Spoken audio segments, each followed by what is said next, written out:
And what does it mean to have a growth mindset? You know, to me, it's everything. And I'm going to share with you the 2 things you can do to shift your mindset from one of scarcity to growth. By the end of this video, you'll understand that this is a forever process, a continual thirst for learning. We got to have it, or you're out the moment you do. You don't have the growth mindset. So these are the 2 things, right? You got to look at the target versus the journey. I want you to know that how we frame the way we move through life has a huge impact on how we perform. What we perceive changes our performance. What we think, our intent, changes the way we deliver. And it's interesting, you know, you look at the NFL draft, and in fact, in the draft or even recruitment for college, there's all these different kind of spaces that we look at. And in colleges, they have entrance exams, they have grades, they have extracurricular activities that they look at when you're applying to get into college to determine whether or not they're going to accept you, right? It's the same thing with sports. The interesting thing with professional athletes is they spend so much money trying to figure out ways to evaluate these athletes so that they can pick the ones that will return a good investment. So when you get a first-round draft pick in football, well, that guy gets paid millions and millions of dollars. And it's a contract.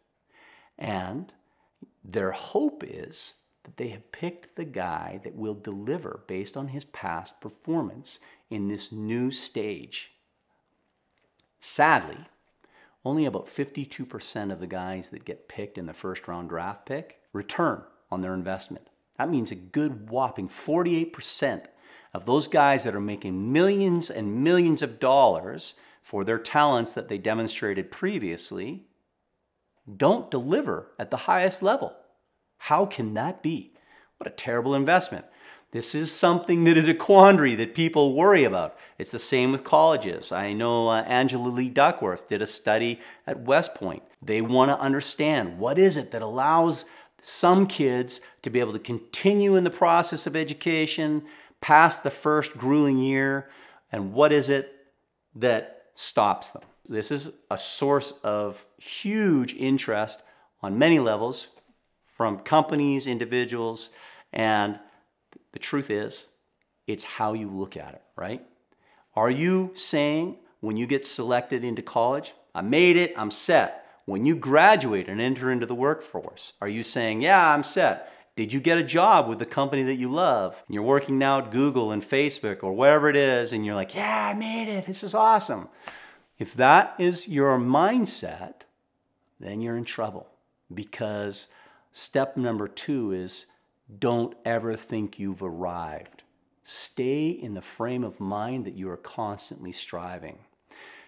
In contrast to the first-round draft pick guys in the NFL, the guys that are the last round, the guys that just barely step into that space and barely qualify, the return on investment there is super high. I can't actually honestly tell you what the ratio is, but I think it's up in the 70% range. These guys deliver on their investment. And you know why? Because they think that they barely made it. They feel like they're hanging on by the edge of their fingertips, and if anything goes wrong, they're out of the league. So those guys buckle down, and they say to themselves, what can I do to get better today? Now we have these aberrations, right? These people that are these athletes that stand out beyond time, Michael Jordan, Kobe Bryant, LeBron James. I'm sticking to basketball because I know it better than football. These are guys, Kobe Bryant comes into the league as an 18-year-old kid, right? Young, super athletic, super talented, but young. And he begins to learn from everyone he can. He connects with Michael Jordan, he connects with all the players that he can, and he studies them, and he learns, and he invests himself into becoming better than he was the moment he got accepted. It's a fascinating thing. And if you look, honestly, there's 2 players I like to compare with. Carmelo Anthony and LeBron James, I believe, were recruited in the same year at about the same time. Both incredible athletes.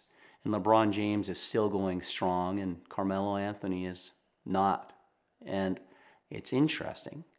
LeBron constantly has been building himself, looking into new ways to improve, and I don't want to diminish the athleticism of Carmelo Anthony, because he was an incredible basketball player, an incredible athlete. But the mindset, when you place his performance next to LeBron James, you can see how endlessly LeBron is pursuing better excellence in every aspect of his game. And Carmelo was able to kind of just chill. He was able to play at a really high level for a long time, maintaining what it was he brought when he was a kid. But he didn't learn how to share the ball well enough. He didn't learn how to play defense as good.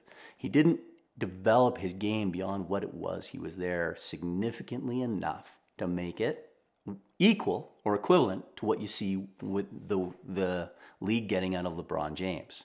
And I think it's because LeBron wasn't thinking he had arrived. LeBron's goal was to be the greatest player to ever play the game. Now, I don't know if that's true. I don't get into arguments like that. But what I would say is he's a great fucking player. And he did it by working his butt off and never, ever thinking he had arrived. The moment we believe we have arrived, man, we are losing. We are diminishing. Our talents go down. We're no longer in that space of constant curiosity and learning and openness, which is so refreshing, particularly when you meet somebody that's really talented and they meet you on even ground and they stay curious and engaged and wonder how you're doing it, because they are always learning.